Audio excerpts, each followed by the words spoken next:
There's many times where a lot of people eat and drink with you, and behind they suss up on you, they talk about you. Um,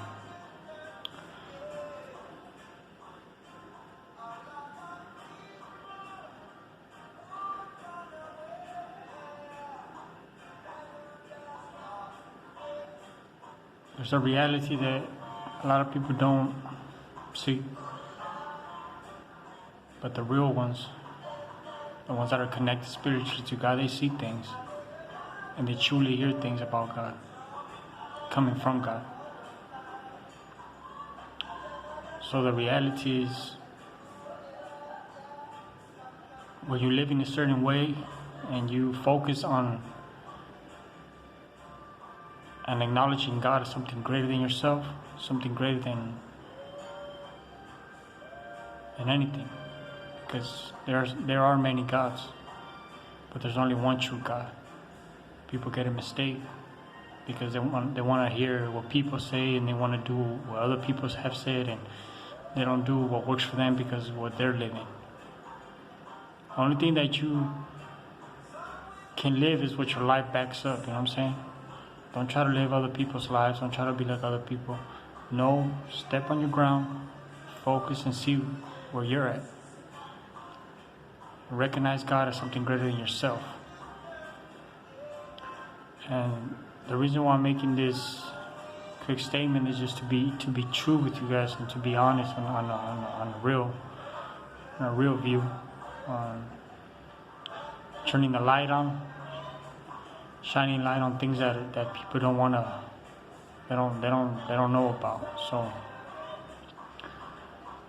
it's very important that we understand one thing,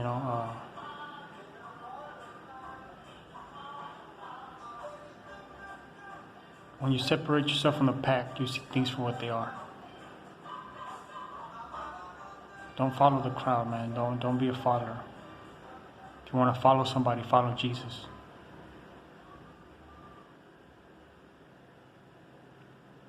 That's who I follow.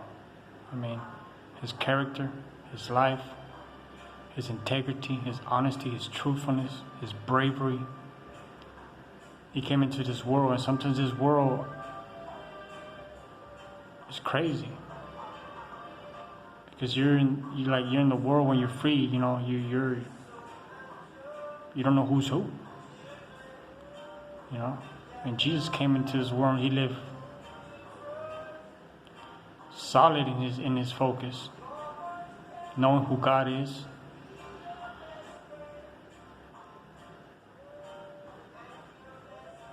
acknowledging him as what he is, the great I am,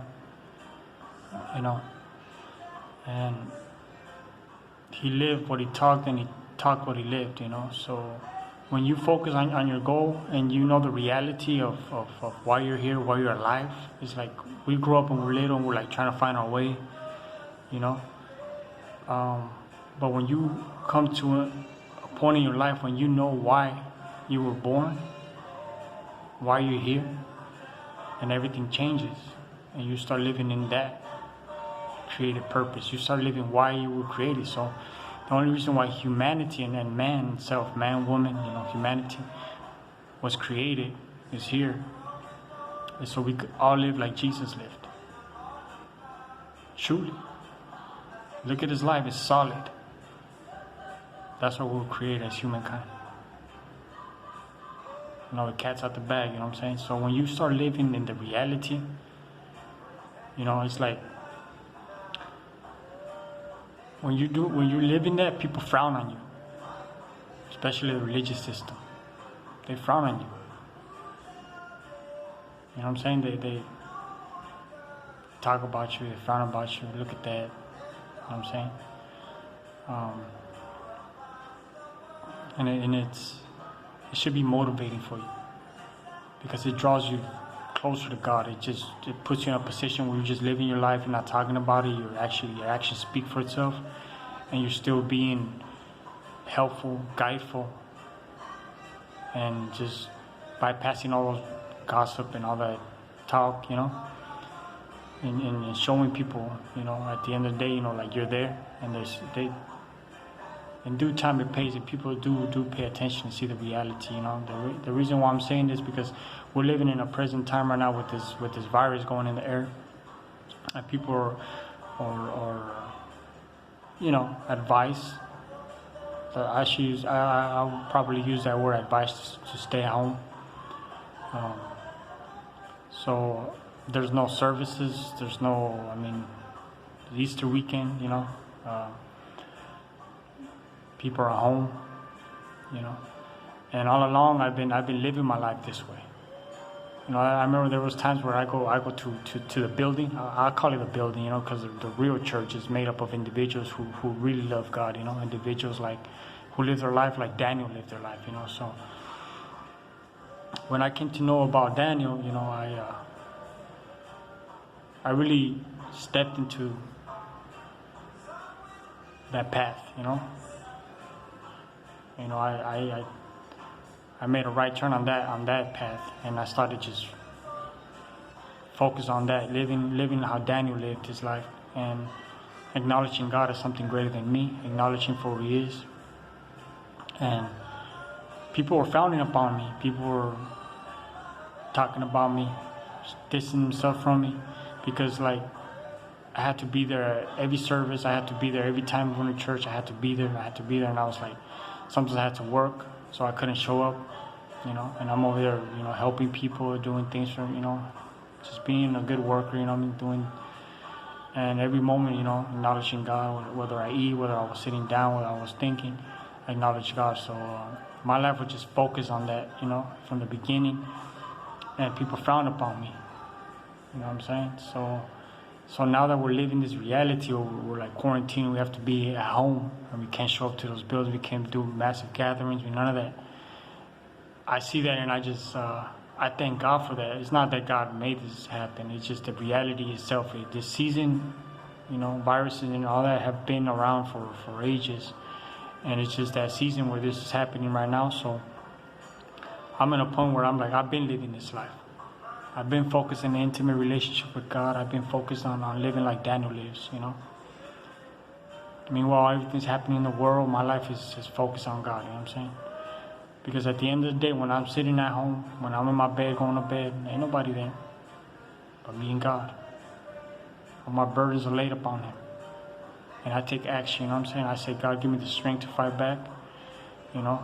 Give me the strength, because you are a God of war, you know. And I am your soldier, and I've enlisted in this militia to fight the good fight of faith, you know. So I wake up every morning and I see the situation, and I see the reality of what people should have been living from the beginning, from the get. It's about you and God. It's about you acknowledging God as something greater than yourself. And a lot of people punk out. A lot of people see things in the way they were treated, and they're like, oh, you know, I'm done with that, I'm moving on, you know. But I just want to make it real clear that I don't want God to, in my life, I position my life to know, I want God to know that I ain't no punk. And I ain't stepping over. I'm remaining focused on knowing who He is, and knowing where I'm headed to, you know what I'm saying? It's only a short minute while we're on this earth, what we get to do and live like Jesus lived, you know, and do the righteous things from the heart, you know. So I'm only sharing what I've lived and what was not shared with me. So you have to go through it to live it. It's not about just picking up the Bible and reading. Yeah, you can read your Bible because it guides you and it tells you everything.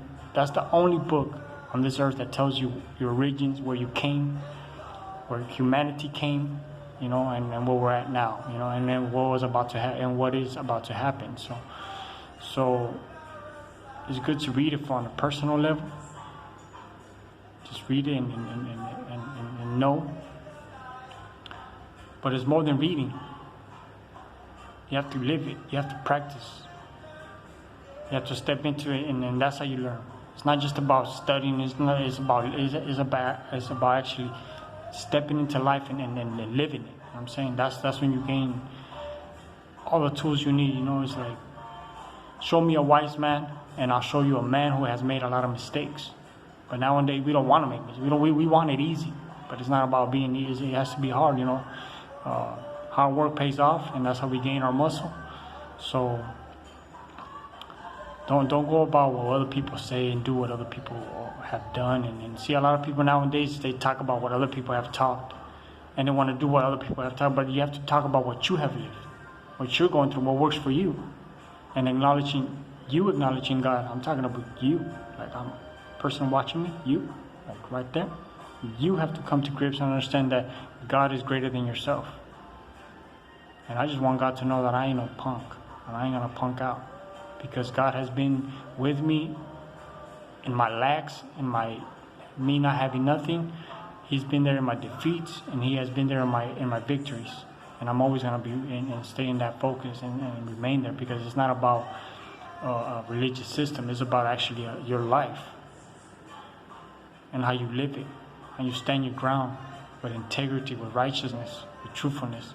So I just want to take this moment and just share with this and all those people that are labeled and like have separated themselves from the pack and are there to guide others to reality and the truth and how we're supposed to really be living. And I salute you. And I just want to encourage you, what I'm saying, to keep living your life like Daniel lived. And that's the way I've been living my life, just like Daniel lived it. When I do have time and I'm not busy, because I have to labor, like God says. I'm only doing what God says. He says that we have to labor to help others and to be responsible in our things. So if I'm not working, and I show up to church and everything is all good, I sit down, I'm respectful, I listen and everything, and I live it. Most people want you to be real in church and sit there and be serious and but what they frown upon you when you're a real person. You know what I'm saying? They want you to play a real, but when you're a real person, people frown upon you. And I'm just calling out to those people, encourage you to live your life like Daniel lived his life. Live your life like Daniel lived it. Acknowledge God as something greater than yourself, because when you place yourself in the God's hand, He got you. God got you. Just recognize that. Peace. I love you guys. Stay up. Focus. And remember, a warrior's path is a lonely one. But it makes a difference, because at the end, then people will turn around and look and see. And people will choose the right path. And people that see that, they'll acknowledge.